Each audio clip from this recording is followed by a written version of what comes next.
Sure. Okay. For those of you that don't know me, I'm Alex Parrott. I'm with the Historical Association, the Georgia Historical Association. And so I'm here to introduce Beatriz Roman. And so her talk is going to be on Shirley McFerson, of course. And so she only, I won't take much of any of her thunder. I try not to take any of her thunder about Shirley and how she got into doing this for Shirley. But B. Thank you. B is local, Queensbury and Glens Falls.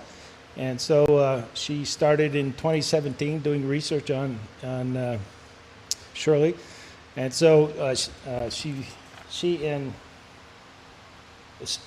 you and Stan did this? It's my book. Yeah. B wrote this book. So it's a storyteller's book. And as many of you know, Shirley McFerson was a storyteller. And unfortunately, I never got to see or hear any of her stories that she had. But she worked at the library also as the librarian. And so I suspect she probably spoke over there too with her stories. So without further ado, I'll let B take it from here. And it should be interesting. Thank you. Thanks. So we do have books for sale in the bookstore. Oh. You might wonder why I have the title as At Your Service, Shirley McFerson, the McPherson Family, and a Cast of Thousands.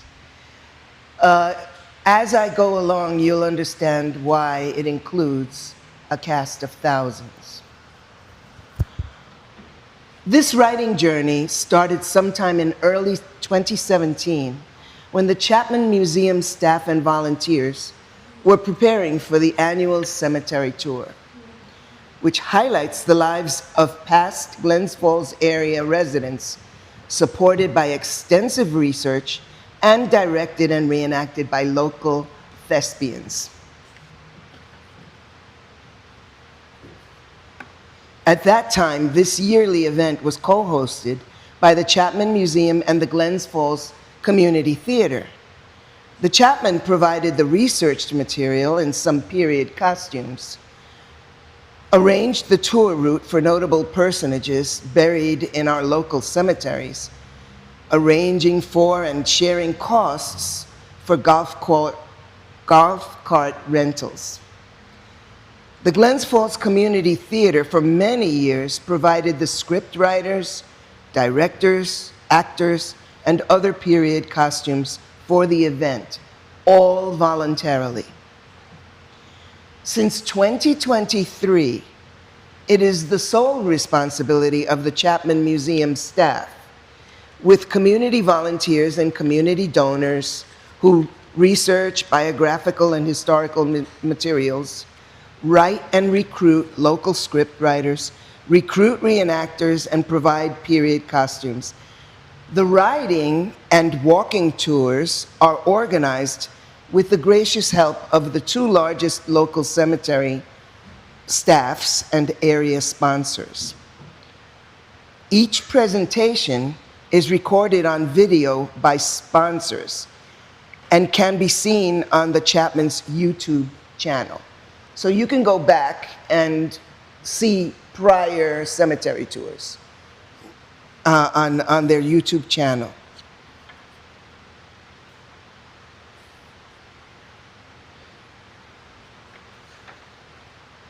I began flipping through a large loose leaf binder for scripts highlighting local women when I came across research notes for a Ms. Shirley McFerson, who had passed away in 2005.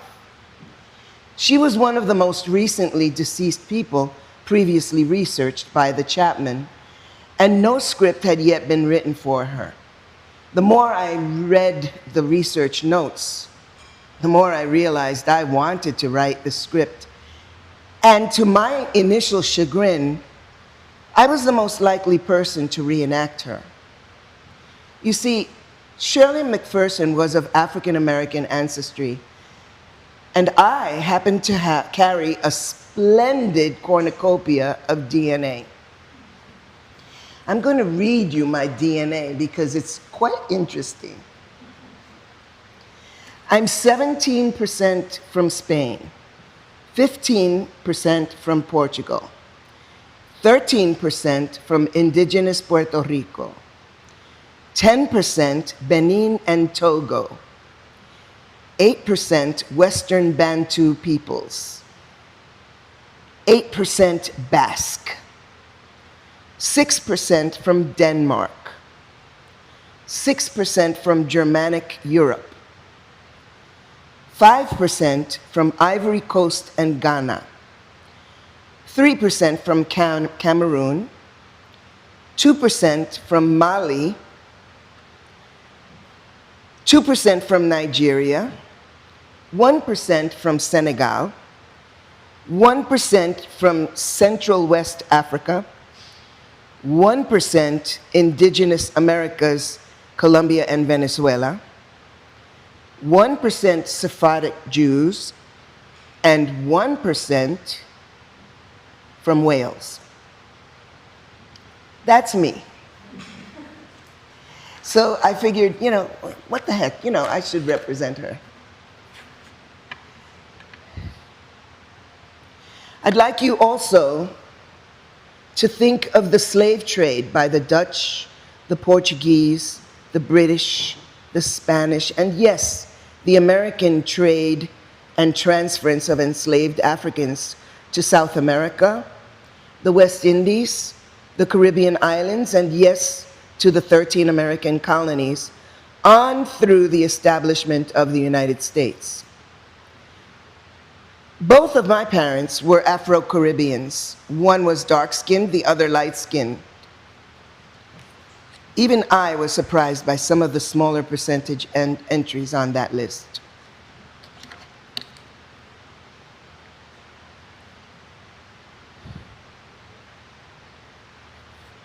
Miss Shirley McFerson, that's her storytelling at her finest. But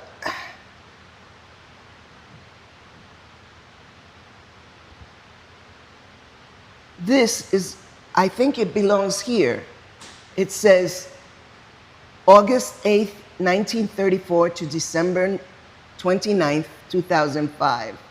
Lake George Historical Association trustee, Caldwell Lake George Public Library librarian, storyteller, and friend to all.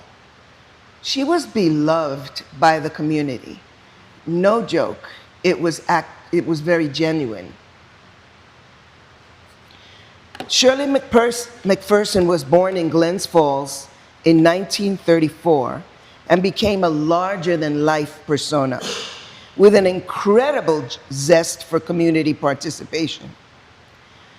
As a young Glens Falls High School graduate, she earned a full scholarship to a college of her choice as one of 10 Warren County students. She began her studies at SUNY Albany, eventually earning her librarian degree. From there, she found employment at the Lincoln Center branch of the New York City Public Library, where she was close to all the arts she could possibly muster. From tip to toe, she dressed to be noticed, wearing headscarves and hats, loads of necklaces, and out-of-the-norm mismatching patterns. She spoke to be heard, and she listened to learn. I was told by community members that when she spoke, it was as if every word was important and to be pondered, and she only responded to a conversation after absorbing it deeply. Words were of extreme importance to her, for she was a natural-born storyteller, including and especially spooky stories. A librarian by profession and an educator by example. As a librarian for a total of 40 years, 20 in New York City and 20 in Lake George Village, Ms. McPherson insisted that children should not be shushed while enjoying their library books. When she returned to Glens Falls and to the Lake George Village, she attended to her aging parents and lived seasonally in both locales, in the company of her cat, Robbie Burns. I found out recently from Shirley's acquaintances that her friend, the late author and poet, Ms. Nora Nellis, cared for Robbie Burns after Shirley's passing. She organized engaging and empowering writing workshops and created and presented 2 recurring characters through which she told African folktales and other homey stories, Sweet Mama Stringbean and Grandma Martha. After work and on many evenings, if she was not engaged in storytelling throughout the region, Ms. McPherson was a member of multiple organizations, multiple places of worship, and multiple choruses throughout the area. She ran lighting for the Glens Falls Community Theater, played percussion for the Lake George Community Band, and took her turn as president of the Lake George Rotary Club and board member, I don't know if she was president, of the Lake George Historical Association, and was a member of the AAUW. But on some very special evenings, she danced in musical reviews in gorgeous gowns, prancing across the stage regally. This is a portrait of her, and it is right here in the bookstore named after her. You can see it afterwards. That's another portrait of her, Sweet Mama Stringbean. That's her, one of her aliases.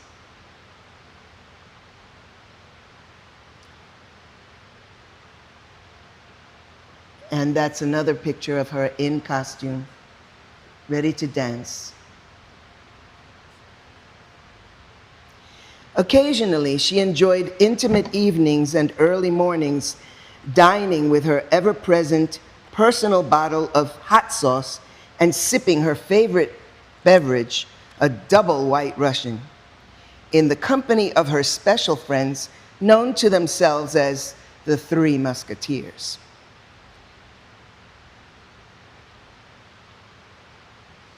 Today, the bookstore at the Lake George Historical Association, in the old courthouse bears her name, and she remains a very fond and cherished memory in the hearts and minds of many community members. If you haven't visited the courthouse and jail and the historical exhibits, you are in for a treat.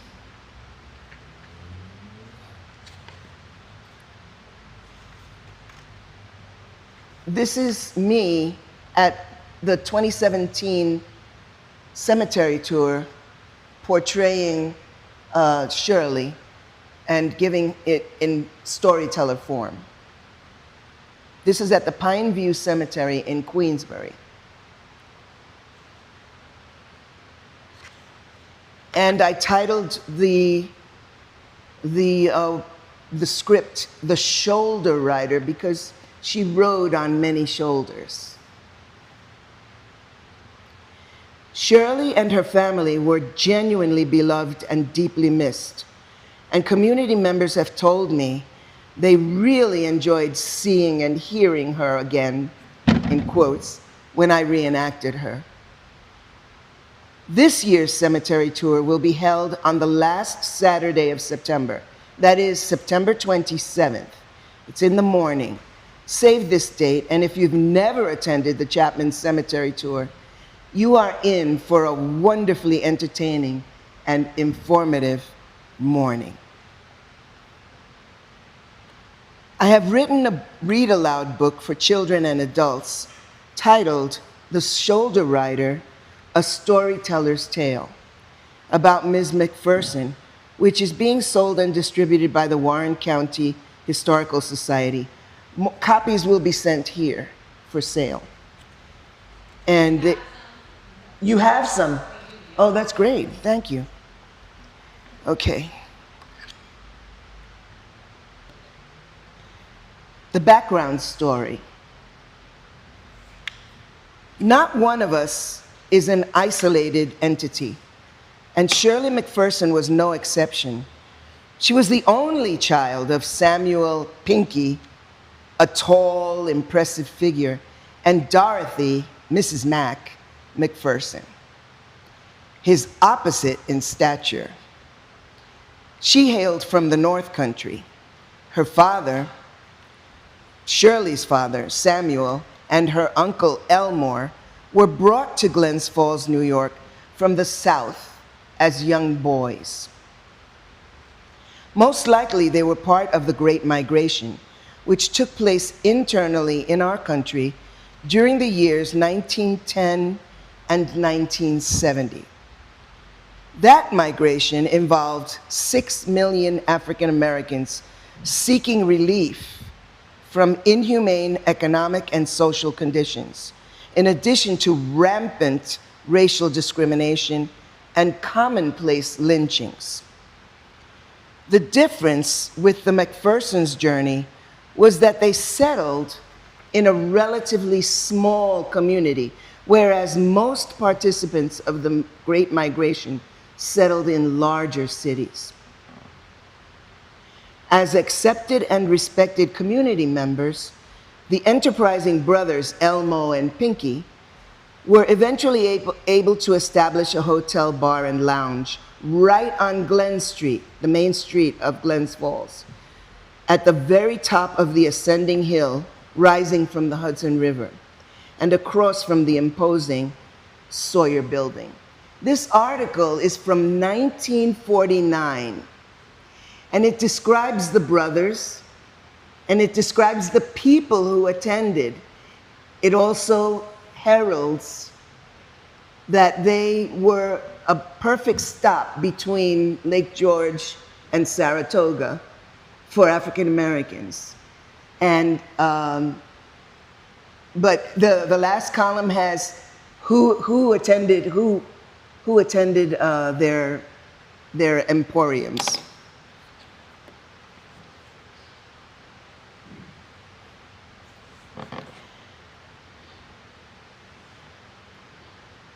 What was unique about the McPherson's Hotel, Bar, and Lounge was that it was established to serve traveling and working African Americans who were too often turned away from establishments that discriminated against this minority. Tasty Southern dishes enticed local residents, black and white, to patronize their bar and restaurant. And the brothers began advertising not only locally, but in the widely distributed Negro Motorist Green Book, which listed hotels and motels that were welcoming to darker-skinned humans and allowed for safer traveling.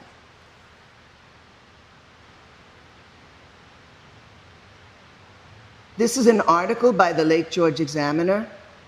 After the movie, The Green Book, came out, they said, well, wait a minute, we had restaurants, we had motels and hotels that were listed in the Green Book. And that's what that article is about. On the bottom paragraph, it states that the original McPherson Hotel in Glens Falls had been advertised for years before the Lake George Woodbine Motel and Cottages. That was just sold. That building was just sold. Again, a broad menu of tasty Southern dishes and hot sounds from the jukebox featuring popular African American artists were also offered. Guests at their motel included famous musicians such as Count Basie, Ella Fitzgerald, Duke Ellington, and many others, who could entertain adoring patrons in the many venues of the Lake George area, but could not reside in those establishments.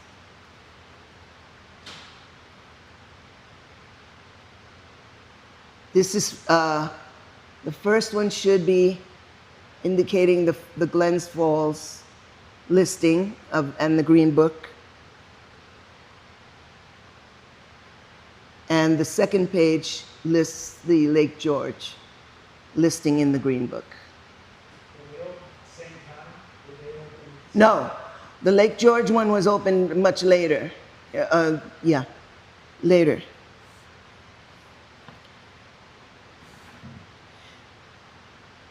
It was at the family's hotel and motel that the young Shirley McFerson had fallen in love with live music, for the famed musicians held impromptu jam sessions as they relaxed after their evening commitments.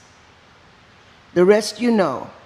Shirley McFerson worked, volunteered, and played even as she grew ill, and now lies buried with her parents, just the three of them, at the Pine View Cemetery in neighboring Queensbury. I emphasize just the three of them because they enlisted an extended family, they recruited extended family from the South to work in both the hotel and the motel. And they all left, but not Shirley and her parents.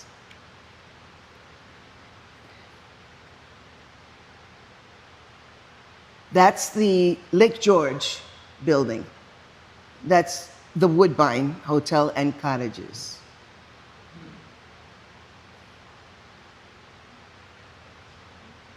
Now, this one was recently added. The McPherson family is there, and you might see that it says Mama Stringbean underneath McPherson in honor of Shirley. This is at the Pine View Cemetery.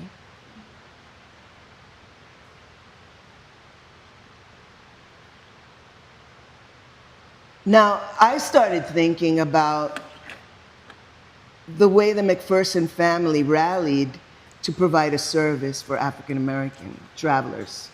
By the way, I didn't mention that baseball teams from the Negro League also came and stayed at their hotel and motel. So yeah, they had a lot of business, actually. They did very well until they couldn't handle they got old enough to not be able to handle the business.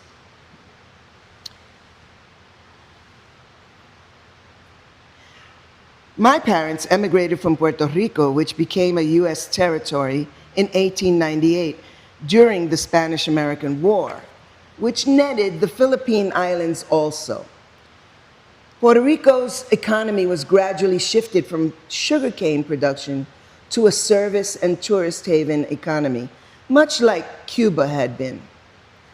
That shift caused widespread unemployment, hunger, and strife. As a result, a huge emigration of Puerto Ricans to the United States mainland took place, and many of them took on service jobs. Other groups of humans were forced to migrate from their homelands. Native Americans, initially enlisted for help by New World settlers, were then subjected to the decimation of their food and material sources, were killed by well-armed troops, and were deliberately exposed to diseases. Surviving generations of Native American nation members are struggling to this day to retain their languages and cultural heritage. The unemployment rate for Native Americans, including Native Alaskans, is 8.2% in 2021, as opposed to 5.3% for the entire country, as reported by the U.S. Bureau of Labor Statistics in November of 2023. The majority of Native Americans today are employed as seasonal service workers.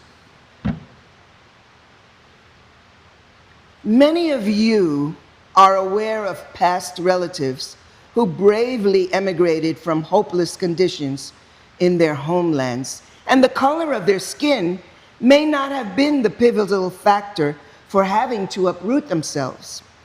Religious and political persecution, cultural and language discrimination, and yes, class discrimination, all of these could have been reasons for emigrating. There were probably other reasons to emigrate from their homeland. Perhaps some of you might be willing to point them out. I started thinking about the services the McPherson family gave to this community, especially during every busy summer season. This summer, and mostly every summer, thousands of people apply to be allowed to work and travel in our country. We meet them in chance encounters at amusement parks, fairs, restaurants, hotels, and motels, as we enjoy our holidays or vacations and the wonderful delights of our area. I had the privilege of tutoring an English language learner from South America who worked at one of the Lake George Village restaurants. I was curious to learn where his coworkers came from. This was his answer: Russia, Kazakhstan, Nigeria, Jamaica, Hawaii, Turkey, and Bulgaria. Most, if not all, are temporary service workers, J1s as they are categorized. J1s are temporary visitors who are students and professionals coming from different countries each year, depending on relations with those countries. Please note, not everyone in our country is a college student or a professional, so some kind of advantage is implied. I wanted to know more about where our temporary seasonal workers were coming from. I asked several county officials if I could get that kind of information on these J1 workers, and one of them suggested I ask a local employer, such as the Great Escape. Here is a response to my inquiry.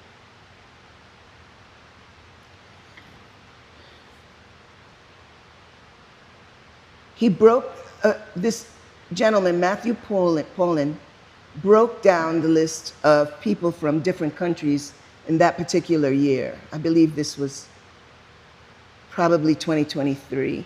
I'm not sure. This is the breakdown. 83% are local, permanent, but the rest come from those countries that you see up on the board.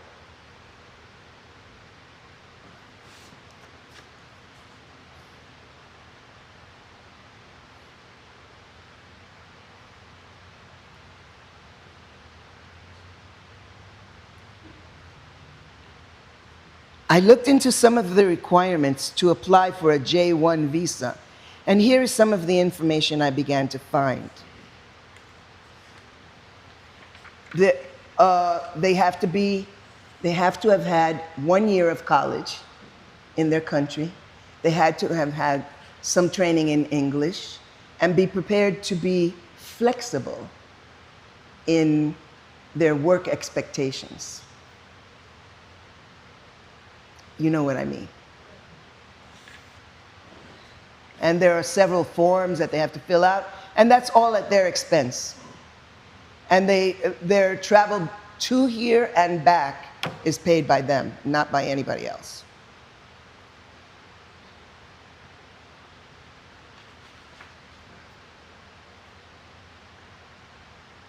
There's more of the requirements. It's a little clearer on this one. In some cases, you have to have a job before you enter the US, unless you are from a visa waiver country. Now, I wanted to know what that was, a visa waiver country. There are 41 countries where we can go with a visa waiver, excuse me, and they can come here with a visa waiver. You might notice there are some countries missing from the list.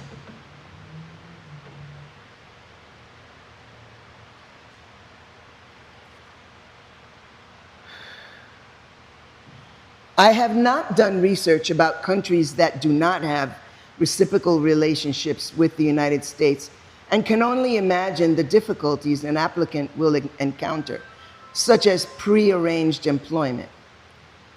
The next time you encounter one of them struggling with our language and customary casual behavior, give them an understanding smile, because now you know that their journey here was not a simple endeavor, and that they endured countless hurdles and have traveled hundreds or thousands of miles and have incurred many expenses just to work and travel in our country and gain educative experiences for themselves.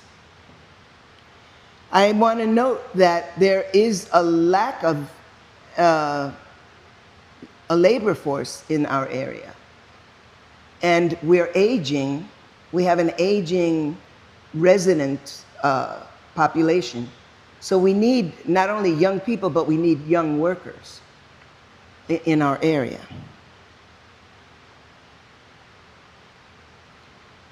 In the same way that air and ocean currents ebb and flow over our precious planet, humans have traversed back and forth over lands and seas for millions of years.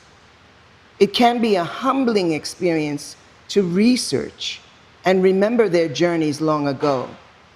It is on their anonymous shoulders that we stand today.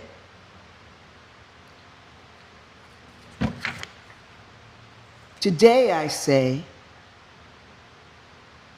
that includes all of the shoulders of humans of every shade of skin, of every language spoken, and of any faith or traditional heritage, and from any location on earth. Remember those people who traveled, whether forced or voluntarily, who emigrated from thousands of miles away to build a better life. Look for new shoulders to ride on from new and unexplored horizons, from different mindsets and life experiences until the end of your days. Thank you most kindly for being here this evening.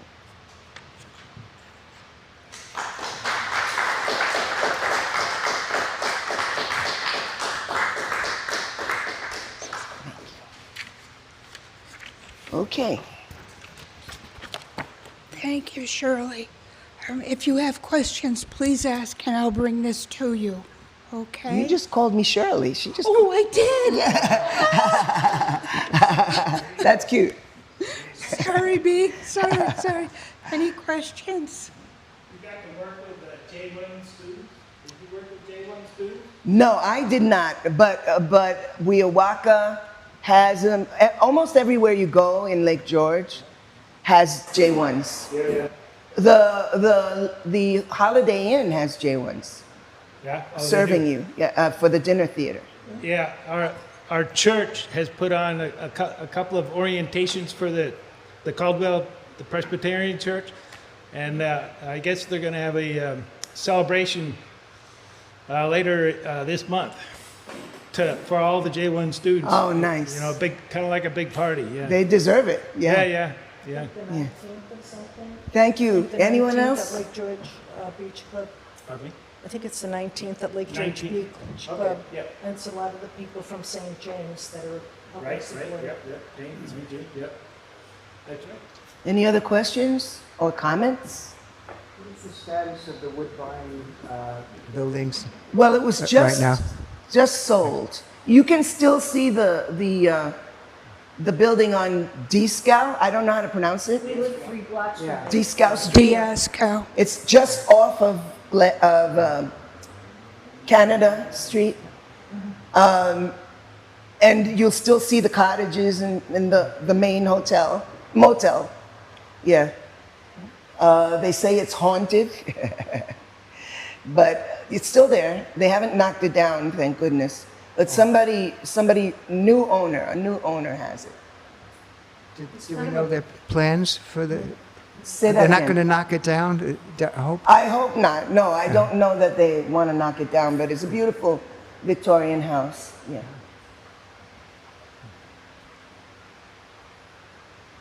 Yes. Yeah, I was on the Fort William Henry ghost tour about 15 years ago. We went into that building. Allegedly, there was supposed to be some stove or something in the kitchen that was haunted. I'm not quite sure how Right. that works. But it seemed like the building interior would be very tight, not a lot of space. There was a bar set up but not a very large space. Do you have any information on just how large or how many people could fit in there back in the day? No, but all I know is that Mrs. Mack took care of the bar. She was tough. She was a tough cookie. So she watched over the bar. And Sam Pinky was in the kitchen cooking. And every end of season at the Woodbine Motel, they would hold a community picnic and empty out anything left over in their storage, any food. So that was open to the public. I know that because people who have been there have told me. Was Yeah. there a black community in Lake George during that time? I am not aware that there was. I know that their relatives were here. I don't know where they lived. There is a black community in Glens Falls, and they circulate mostly around their church, not necessarily all over Glens Falls. They're insulated. I had an argument about that. There was a black community in Witherby. They worked in, was it Mines? Where's Witherby? Witherby's north of here. North, And there was a black community there. I didn't know that, yeah. Well, that's good to know. Yeah. But they were separated.